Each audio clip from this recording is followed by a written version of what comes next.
we unleash the people's power for action and launch the movement for defense of democracy. Article 37 of our Constitution provides that, and I quote, every person has the right peaceably and unarmed to assemble, to demonstrate, to picket, and to present petitions to public authorities, end of quote.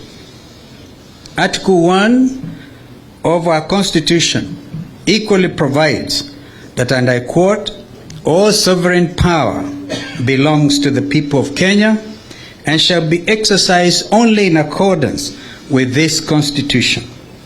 The people may exercise their sovereign power either directly or through their democratically elected representatives, end of quote.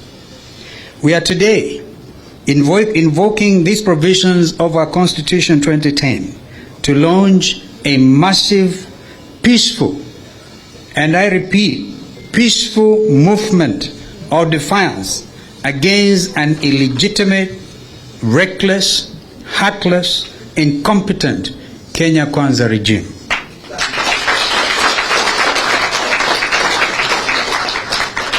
We launch the MDD because Kenya Kwanza is illegitimate and therefore incapable of listening to the cries of our people.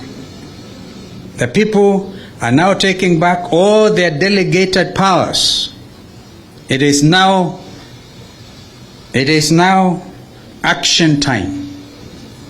Having consulted the public widely and extensively, today we give the much-awaited directions, subject to the constitutional provisions that give the people the power and the right to peaceably and unarmed assemble, demonstrate, and picket. We are calling upon our supporters to action.